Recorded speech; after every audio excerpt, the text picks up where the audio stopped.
আগামীকাল বিকেলে নবান্ন থেকে আমি এবং সংশ্লিষ্ট দপ্তরের মাননীয় মন্ত্রী সিএস এফএস এবং অন্য আধিকারিকদের উপস্থিতিতে অগ্নিমিত্রা পাল এবং আমি একটি ফর্ম পাবলিশ করব, যেই ফর্ম অন্নপূর্ণা যোজনায় ফিল আপ করতে হবে এবং আমরা কালকেই বিস্তারিত বলবো। কারণ এনরোলমেন্ট যখন যত তাড়াতাড়ি করবেন তত বেনিফিট আমরা দিতে পারবো। আমাদের অন্নপূর্ণা যোজনার প্রক্রিয়াটা শুরু হয়ে যাবে কাল থেকে। যেমন যেমন ফর্ম ফিল আপ হবে তেমন তেমন ৩,০০০ টাকা ট্রান্সফারও শুরু হয়ে যাবে।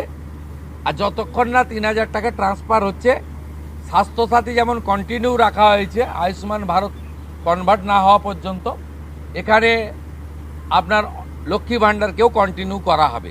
বিস্তারিত কালকে আপনারা জানতে পারবেন, ফর্মের কপিও আপনারা কালকে পাবেন। অফলাইন অনলাইন অবশ্যই থাকবে, শুধু পাবলিকের উপরে ছেড়ে দেওয়া হবে না, বিধায়করা নিজ উদ্যোগে ফর্ম ফিল আপ করাবেন এবং সরকারও বিডিওদের নেতৃত্বে প্রত্যেক বাড়িতে বাড়িতে ফর্ম ফিল আপের জন্য সহযোগিতা করার জন্য লোক পাবেন। এবং মাথায় রাখতে হবে, ভারতীয়রাই কেবলমাত্র এই সুযোগ পাবেন, অভারতীয়রাই সুযোগ পাবেন না। ভারতবর্ষের সরকারের টাকা বাংলাদেশ থেকে আসা অবৈধ অনুপ্রবেশকারীদের দেওয়ার জন্য নয়, এটা খুব ক্রিস্টাল ক্লিয়ার।